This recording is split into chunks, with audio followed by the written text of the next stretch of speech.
Vous bondirez de joie, vous marcherez en paix, montagnes et collines éclatées de joie, et la nature entière et tous les arbres des champs battront des mains, et tous les arbres des champs battront des mains, les arbres des champs battront des mains, les arbres des champs battront des mains, quand Dieu vous conduira. Eh bien, je vous propose qu'on entre dans ce temps de culte. Vous savez peut-être qu'on est entré, ou vous ne savez pas, dans le temps liturgique de la création, en communion avec l'Église universelle, en communion avec l'Église catholique. On a choisi vraiment d'être en même temps, dans le même temps de la création. Et pour donner droit à ce temps de la création, le thème de ce culte, ça va être la forêt et les arbres. Nous entrons dans ce temps de culte. Vous êtes venus de loin, vous avez attendu longtemps, vous êtes peut-être fatigués. Asseyons-nous côte à côte, partageons la même nourriture puisée à la même source pour apaiser la même faim. Puis debout côte à côte, partageons le même esprit, les mêmes pensées qui nous rassemblent une fois de plus dans l'amitié, l'unité, la paix en présence de notre Seigneur. C'est une grâce de pouvoir le célébrer au cœur de sa création, sous la fraîcheur des arbres, en communion avec nos amis les moustiques. C'est peut-être moins une grâce. Je vous invite à vous lever pour chanter notre premier chant. Ensemble, nous pouvons chanter.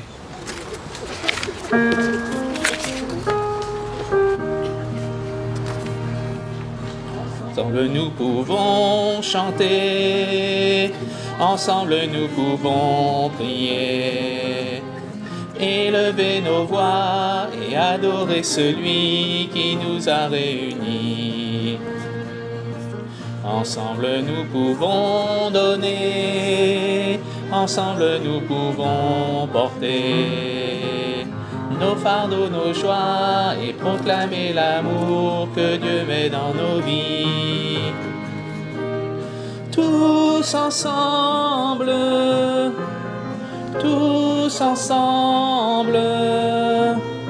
nous pouvons montrer son amour au monde entier.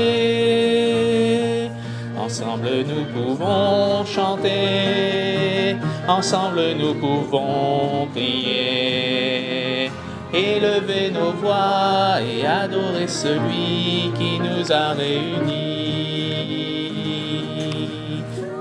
Ensemble, tous ensemble, nous pouvons montrer son amour au monde entier.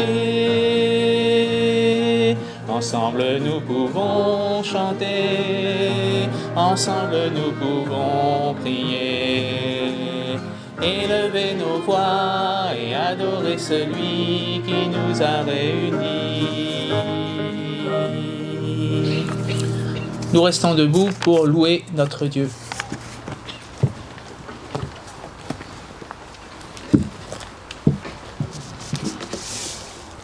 Et si l'émerveillement était prière? Un papillon dans le vent? Merveille! Un coucher de soleil sur les lointaines collines? Merveille! Une nuit étoilée? Merveille! La mer s'effondrant sur la plage? Merveille! Le sourire du nouveau-né? Merveille! Ta présence remplit toute la création. Si mes yeux peuvent voir, chaque moment m'interpelle. Regarde au-delà du visible à l'invisible, des connaissances à l'inconnu, des créatures à l'incréé, du temps qui passe à l'éternel, du fini à l'infini.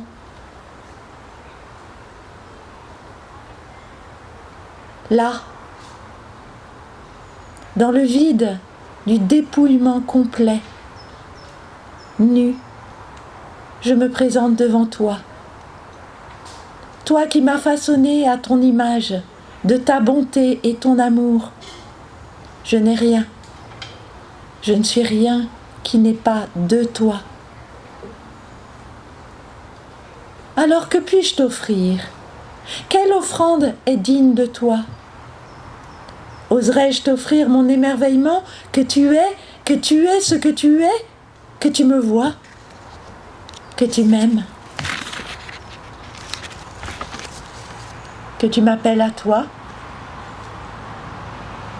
Ceci est ma prière, ô mon Seigneur, mon Dieu, mon Créateur, mon tout. Toi qui tiras toutes choses du néant, et par ton Verbe les créas, par ton Esprit, tu les mènes à leur perfection. Maître tout-puissant, rends-moi ferme en ton amour. Amen. Et nous pouvons chanter, vous bondirez de joie. Vous bondirez de joie.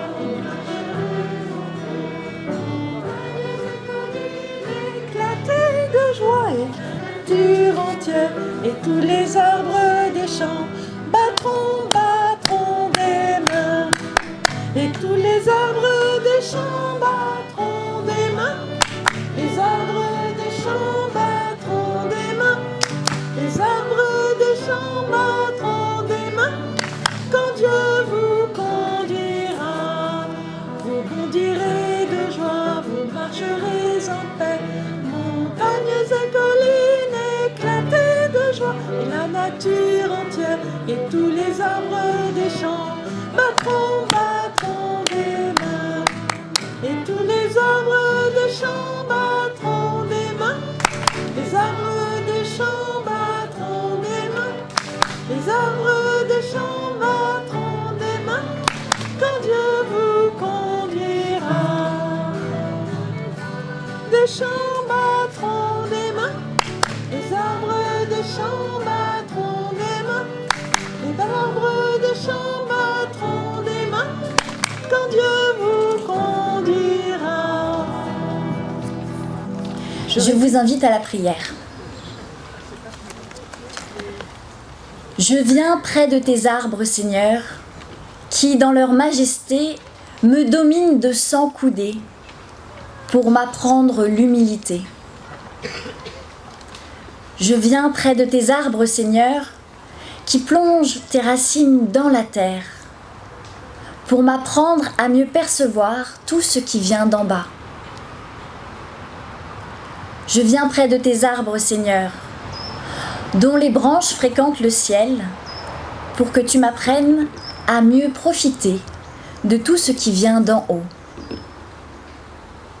Je viens près de tes arbres, Seigneur, qui restent fixés, immobiles dans le sol, pour que tu m'apprennes la patience.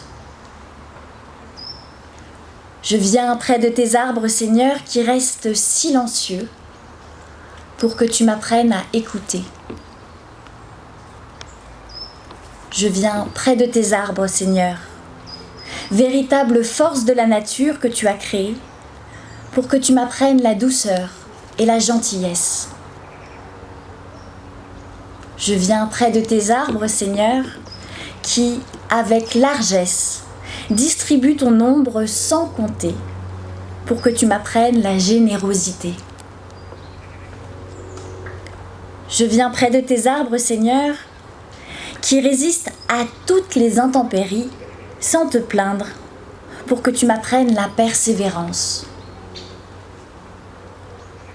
Je viens près de tes arbres, Seigneur, qui accueillent les oiseaux de passage, pour que tu m'apprennes l'hospitalité généreuse.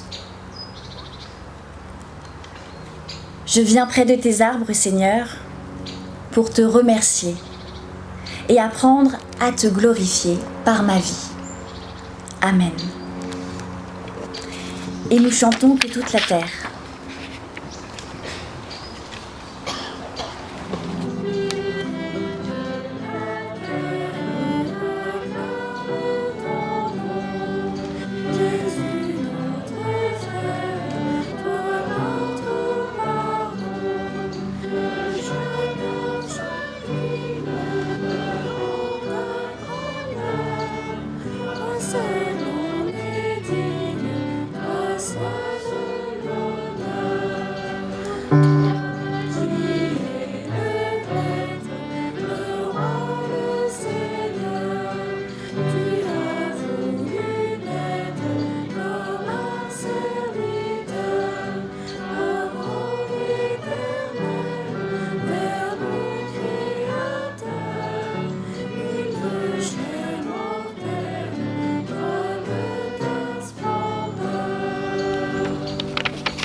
Je suis la lumière du monde, dit Jésus.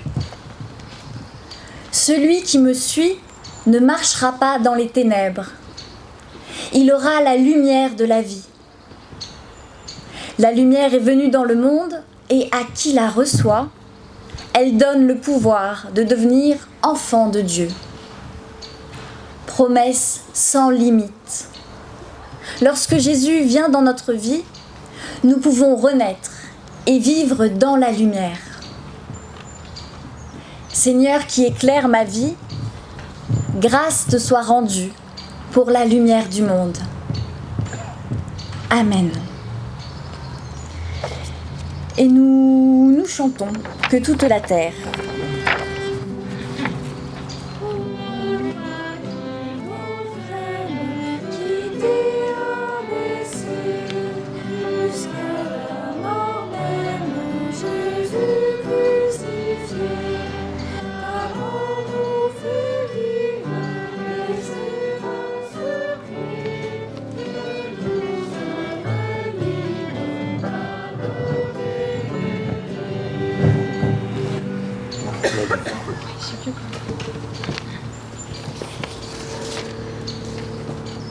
Et voici ce que nous dit le psaume 19 au verset 2. Le ciel raconte la gloire de Dieu et l'étendue révèle l'œuvre de ses mains. Comme nous y invite ce psaume, sachons discerner dans la nature l'acte créateur de Dieu. Et ce faisant, sachons la respecter. Amen. Et nous continuons le chant.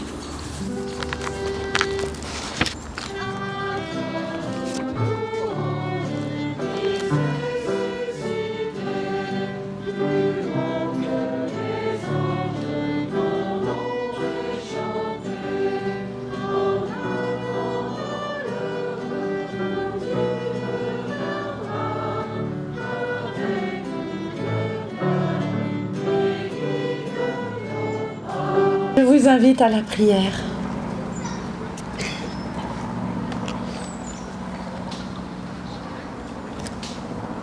Saint-Esprit, dont j'entends la voix dans les vents et dont le souffle donne vie à toute chose, écoute-moi. Je viens vers toi comme l'un de tes nombreux enfants. Je suis faible, je suis petit. J'ai besoin de ta sagesse et de ta force. Laisse-moi marcher dans la beauté et fais que mes yeux aperçoivent toujours les rouges et pourpres couchers du soleil. Fais que mes mains respectent les choses que tu as créées et rends mes oreilles fines pour qu'elles puissent entendre ta voix. Fais-moi sage, de sorte que je puisse comprendre ce que tu as enseigné à mon peuple et les leçons que tu as cachées dans chaque feuille et chaque rocher. Je te demande force et sagesse, non pour être supérieur à mes frères, à mes sœurs, mais afin d'être capable de combattre mon plus grand ennemi, celui qui est en moi-même. Fais que je sois toujours prêt à me présenter devant toi, avec des mains propres et un regard droit et le cœur vaillant. Amen.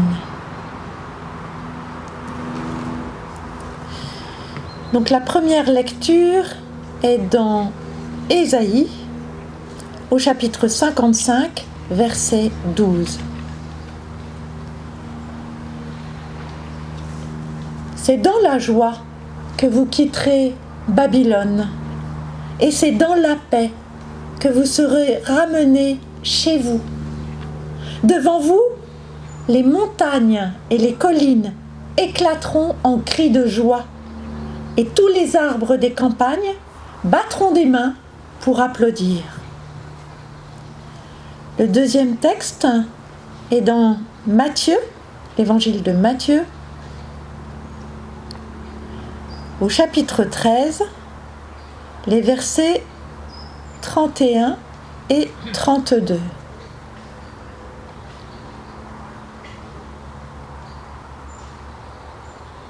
Jésus leur raconta une autre parabole. Le royaume des cieux est comme une graine de moutarde qu'on prend et qu'on sème dans son champ. C'est la plus petite de toutes les graines, mais quand elle a poussé, c'est la plus grande de toutes les plantes du jardin. Elle devient un arbre, de sorte que les oiseaux viennent faire leur nid dans ses branches. Et la dernière lecture est dans Marc, chapitre 8, les versets 22 à 24.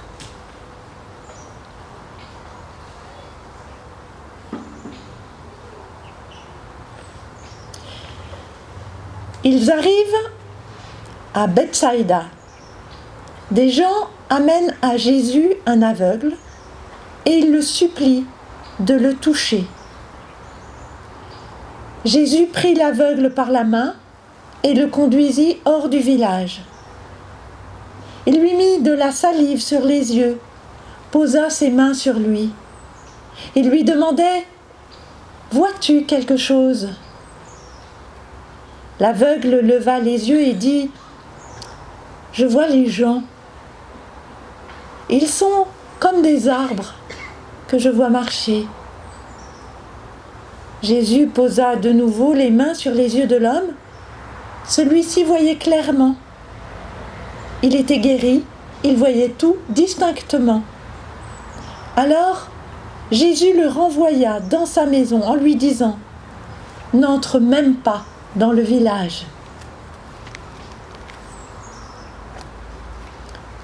Seigneur, ta parole est vérité. Conduis-nous dans ta vérité. Et nous chantons comme un souffle fragile.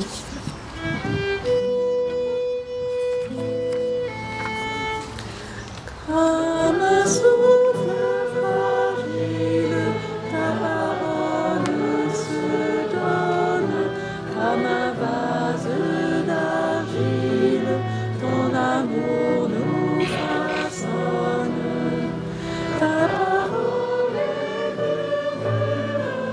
le secret d'amour, ta parole est blessure qui nous ouvre le jour.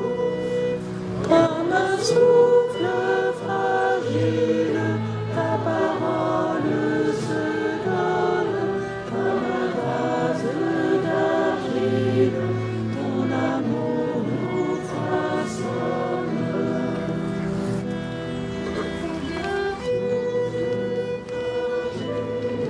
Ta parole se donne, comme un vase d'argile, ton amour nous façonne.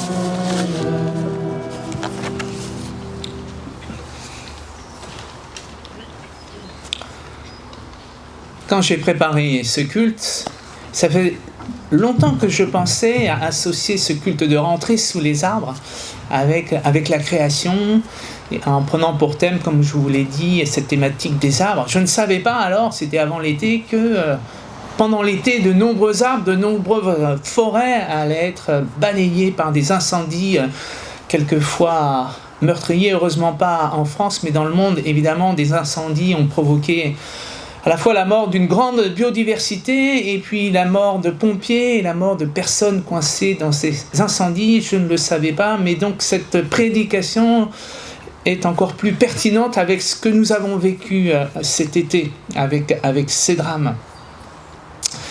Bien évidemment, au cœur de la Bible, nous l'avons réentendu avec les textes qu'a relus Marie-Pierre, les arbres sont omniprésents, à commencer par l'arbre de la connaissance du bien et du mal, arbre métaphorique dans le livre de la Genèse, mais omniprésent dans l'Ancien Testament, omniprésent dans le Nouveau Testament. Je voudrais revenir sur les deux paraboles, en tout cas le texte d'Ésaïe qui nous parle des arbres et la parabole du grain de sénévé d'abord. D'abord ce beau texte d'Ésaïe qui nous dit que les arbres deviennent acteurs, deviennent les bras finalement, deviennent la bouche du Seigneur lui-même pour porter une parole d'espérance au peuple d'Israël qui sort de la servitude. Voilà ce que nous dit le prophète Ésaïe, hein. Vous allez sortir de la servitude, vous allez retrouver la liberté, et ma création et les arbres des champs vont battre des mains pour dire ma joie. Magnifique, magnifique. Ce texte nous dit que Dieu se sert de sa création pour nous donner des paroles d'espérance, pour nous dire sa joie, pour nous dire sa grâce, pour porter sur nous une bénédiction. Texte magnifique, texte magnifique. Ceci étant dit, même si ce texte nous dit de manière précise que la création est porte-parole de Dieu, la création n'est pas Dieu. Il y a un créateur et il y a une création. C'est ce qui fait la différence entre une spiritualité animiste qui voit Dieu dans toute créature, ou qui voit Dieu dans toute créature, alors que bien évidemment, les textes de l'Ancien Testament et les textes du Nouveau Testament nous incitent bien à faire la séparation entre le Créateur de toutes choses, celui qui a créé toutes choses par sa parole, comme nous le dit le livre de la Genèse, et sa création. Les psaumes, évidemment, nous disent cela. Le psaume 8, le psaume 121, quand je vois le ciel que tu as créé, Seigneur, qu'est-ce que l'homme pour que tu penses à lui? Quand on se retrouve au cœur de la création, comme ce matin, quand on se retrouve au cœur de la création dans les montagnes, c'est une grâce pour nous de pouvoir aller en montagne. Quand on se retrouve au cœur de la création sur la mer, alors je pense qu'on l'a tous expérimenté. Il y a cette intuition qu'il y a quelque chose de plus grand que nous, de plus fort que nous. On se trouve confronté à notre finitude humaine, très clairement, hein, quand on est en pleine montagne, quelquefois quand le temps devient mauvais, eh bien on voit bien qu'on est dans la finitude physique. Et puis, je le crois, et là encore, je pense que Dieu a créé cette création pour cela. On ressent aussi notre besoin de spiritualité. On se retrouve aussi dans une limite spirituelle et on a soif de recevoir une parole de bénédiction qui vient nous rencontrer, soif de savoir finalement ce qui est le cœur de l'évangile, je le crois, c'est de comprendre que nous sommes connus, c'est de réaliser, de comprendre que le Créateur de toutes choses, celui qui a fait la ciel et la terre, nous connaît personnellement, nous aime personnellement et veut nous accorder ses bénédictions. Deuxième texte que nous avons convoqué ce matin, cette magnifique parabole du grain de sénévé, c'est la plus petite graine du potager. Voici qu'elle grandit si bien que les oiseaux du ciel peuvent habiter ses branches.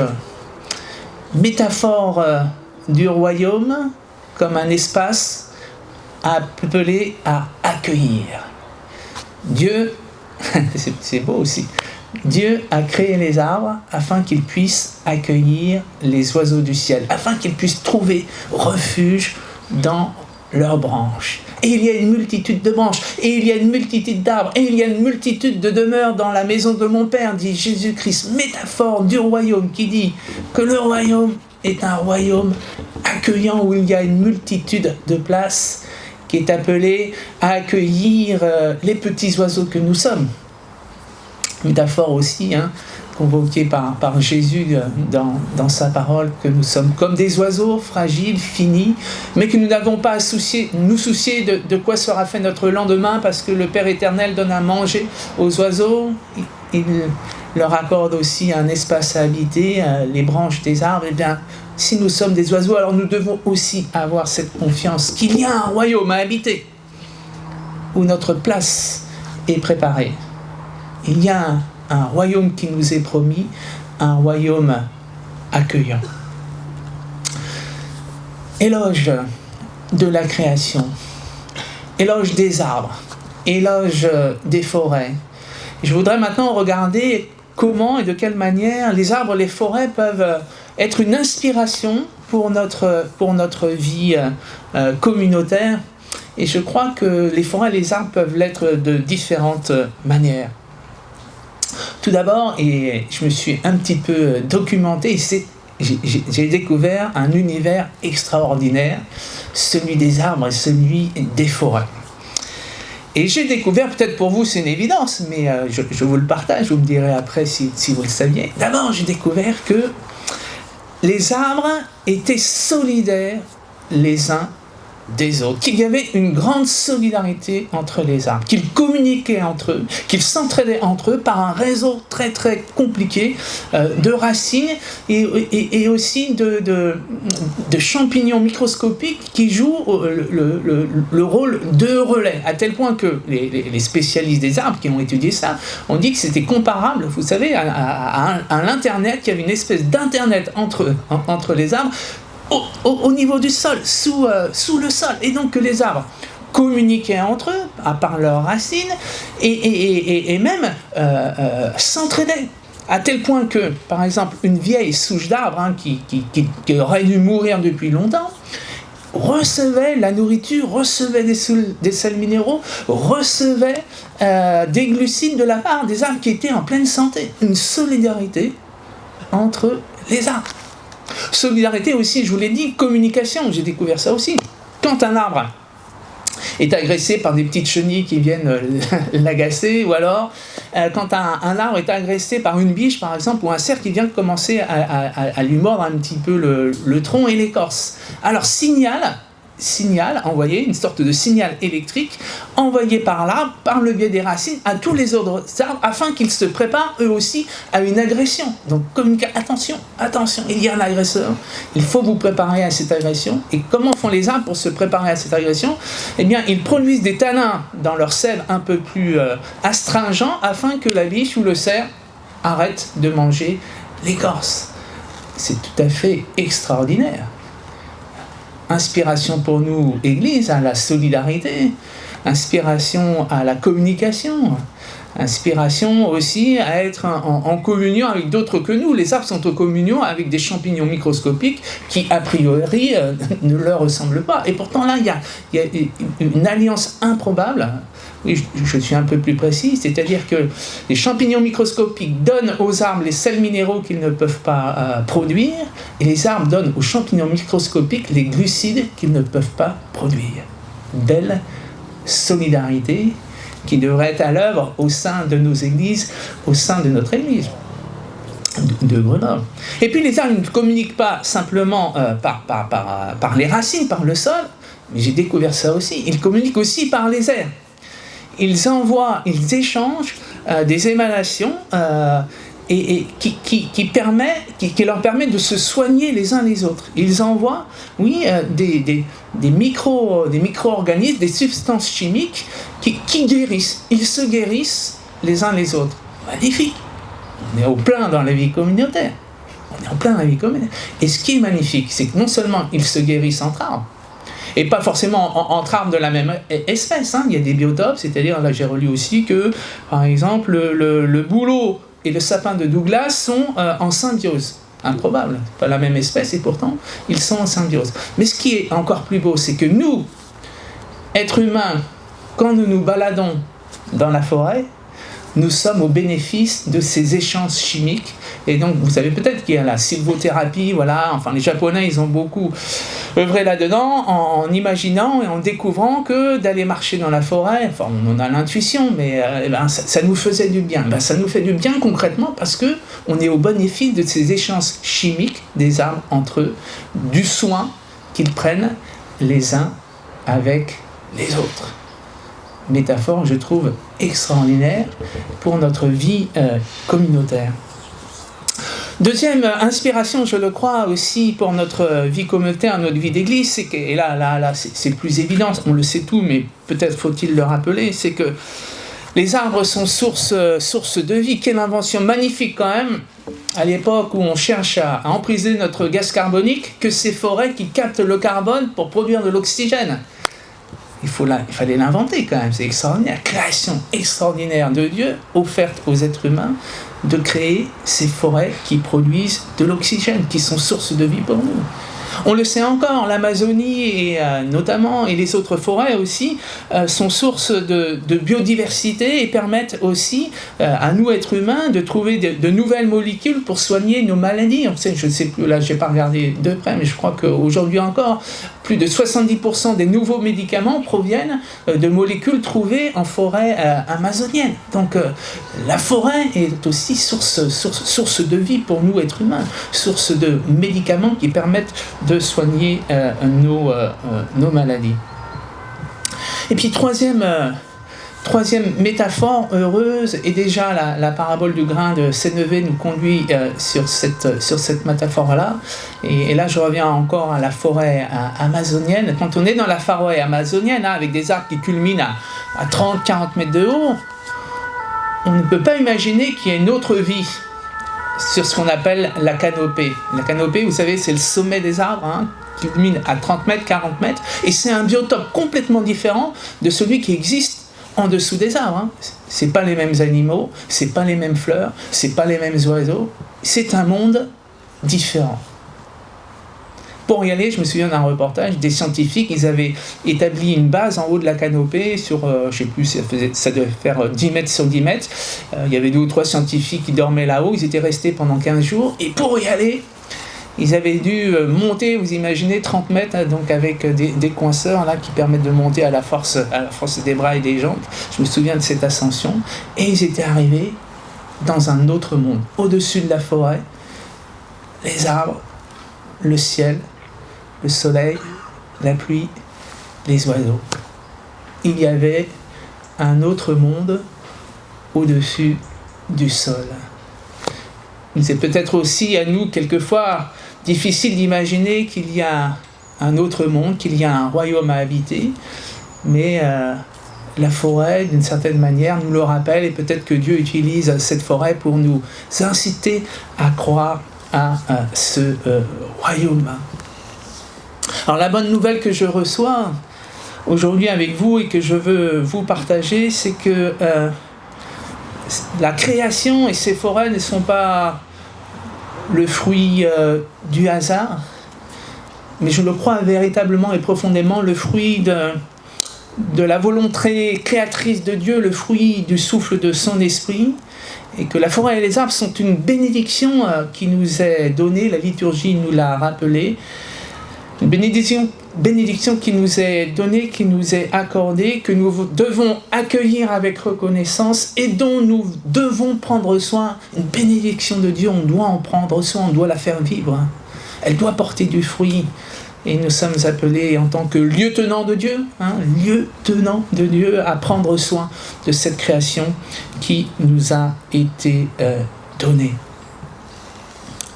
Je vois des hommes comme des arbres qui marchent, dit cet homme qui est en train d'être guéri par Jésus. Jésus, vous avez entendu l'évangile, le guérit comme souvent en lui posant un peu de salive sur les yeux. La guérison est progressive et il voit ses congénères humains, peut-être pour la première fois. Le texte ne nous le dit pas s'il était aveugle de naissance ou si il est devenu aveugle au cours de sa vie. En tout cas, il recommence à recouvrer la vue et il voit des hommes comme des arbres.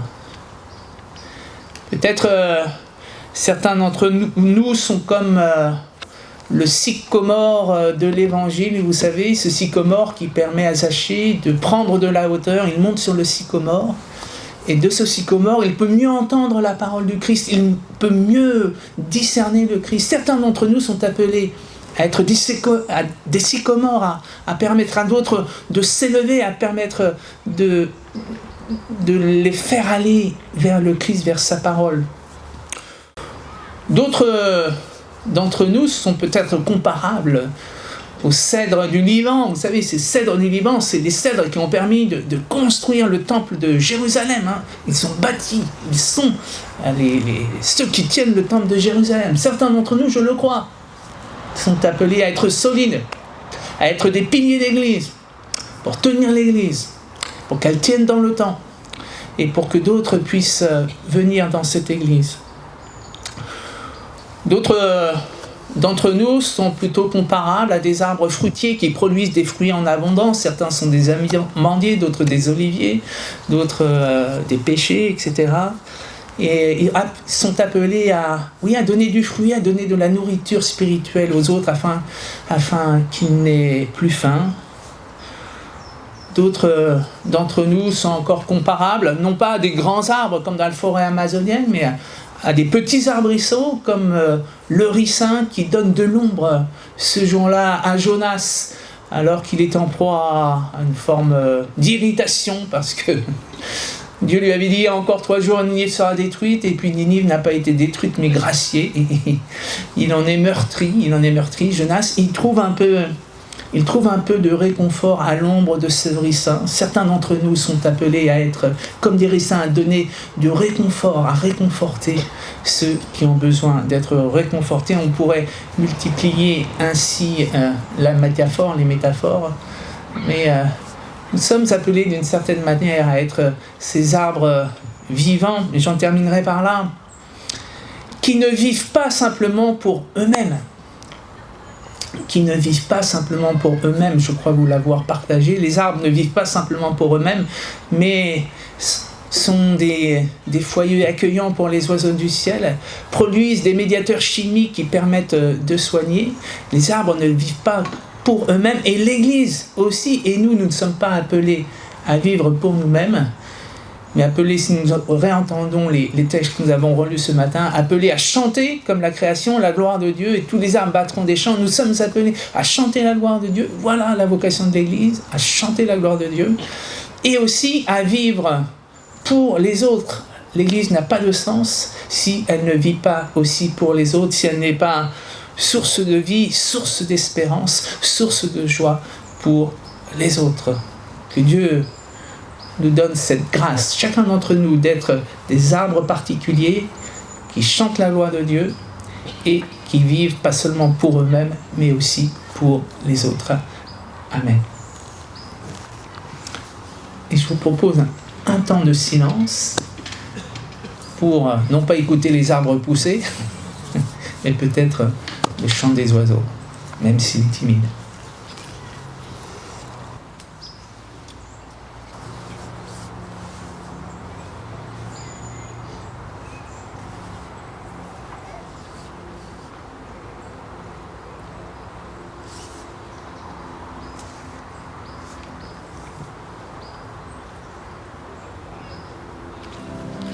Comme un arbre dans la ville, je suis né dans le béton, coincé entre 2 maisons, sans abri, sans domicile. Comme un arbre dans la ville, comme un arbre dans la ville. J'ai grandi loin des futaies, où mes frères des forêts ont fondé une famille. Comme un arbre dans la ville, entre béton et bitume, pour pousser je me débats, mais mes branches volent bas. Si près des autos qui fument, entre béton et bitume,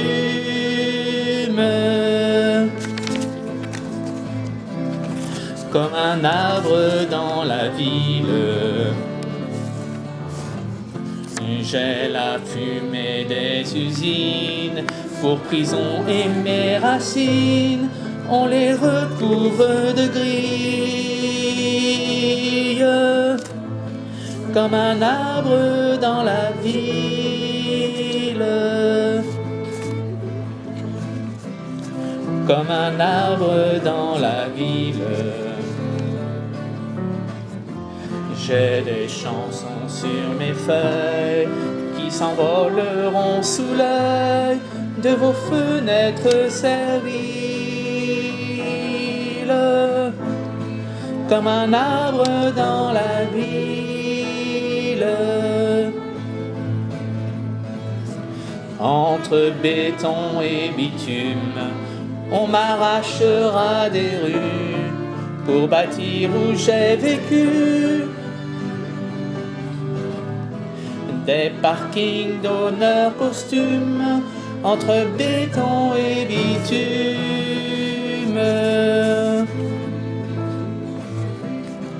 Comme un arbre dans la ville, ami fait après ma mort, barricade de mon corps et du feu de mes brindilles,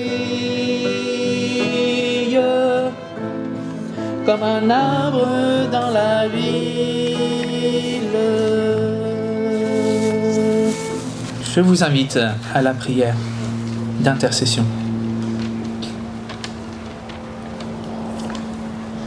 Seigneur Jésus, lorsque tes disciples étaient terrifiés au plus fort de la tempête sur le lac de Tibériade, craignant de voir leur bateau chavirer, tu as vu leur peur et tu as ordonné au vent en disant « Calme-toi ». Seigneur, nous sommes à nouveau terrifiés, mais cette fois c'est par la puissance du feu dans les forêts, du feu dans les arbustes et les buissons. Nous craignons que sa puissance entraîne le déplacement et la destruction de toutes les créatures vivant sur la terre et dans les airs, y compris les êtres humains. Seigneur, nous te demandons de prononcer des paroles de paix qui abaisseront les températures, qui feront tomber une pluie constante, qui calmeront les vents, afin que s'apaisent les brasiers. Nous prions pour la sécurité de tous ceux et celles qui combattent les flammes au risque de leur vie. Et nous te prions pour que la sagesse guide les décideurs et les décideuses. Nous prions pour que le sang-froid ne quitte jamais les personnes évacuées et pour que s'ouvrent des portes hospitalières, offrant refuge à tous ceux et celles qui en ont besoin.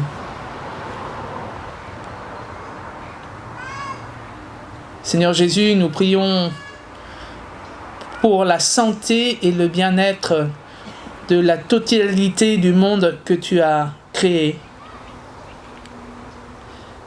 Aide-nous à devenir des protecteurs et des intendants efficaces de la terre, des océans, des forêts et de toutes les créatures qui y vivent. Aide-nous à changer pour la guérison de toute la création. Qu'il en soit ainsi, Seigneur. Qu'il en soit ainsi. Et nous rassemblons nos prières dans celles que tu nous as enseignées en te disant: Notre Père, qui es aux cieux, que ton nom soit sanctifié, que ton règne vienne, que ta volonté soit faite sur la terre comme au ciel. Donne-nous aujourd'hui notre pain de ce jour. Pardonne-nous nos offenses, comme nous pardonnons aussi à ceux qui nous ont offensés. Et ne nous laisse pas entrer en tentation, mais délivre-nous du mal, car c'est à toi qu'appartiennent le règne, la puissance et la gloire pour les siècles des siècles. Amen.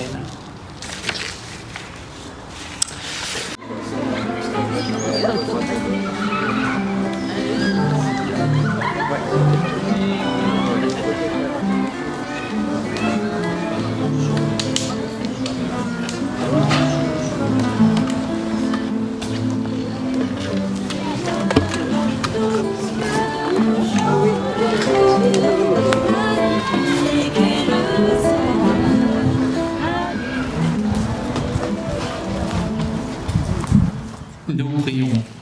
Nous te rendons grâce, Dieu de bonté, pour la beauté du ciel, de la terre, de la mer, pour la splendeur des montagnes, des plaines et des rivières, pour le chant des oiseaux et la beauté des fleurs. Nous te louons pour ces dons généreux et nous t'en prions, aide-nous à les conserver pour nos descendants. Accorde-nous de continuer à recevoir avec reconnaissance ta création si riche et si diverse, en l'honneur et à la gloire de ton nom, maintenant et à toujours. Voici venu le temps de l'envoi et de la bénédiction. Mon frère, ma sœur, tourne ton regard vers la terre et vers les cieux, le soleil, la lune et les étoiles, toi qui veux être sage, car ils contiennent la pleine mesure de l'homme, hauteur, largeur, profondeur. Ils l'englobent tout entier. Mon frère, ma sœur, tourne ton regard vers la terre et vers les cieux, car dans ce qui est visible à l'extérieur, la véritable connaissance des mystères intérieurs peut se révéler à toi qui veux être sage. Mon frère, ma sœur, tourne ton regard vers la terre et vers les cieux, au printemps, en été, en automne et en hiver.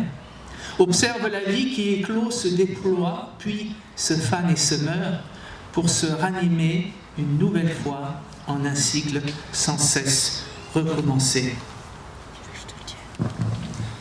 Mon frère, ma sœur, que le Dieu de tendresse, qui a levé Jésus d'entre les morts, nous élève vers lui tel l'arbre qui lance ses branches vers le ciel et devient source de vie pour les vivants. Amen. Et nous chantons ensemble, toi, lève-toi et va. Lève-toi et va au nom du Christ, porter l'amour de Dieu.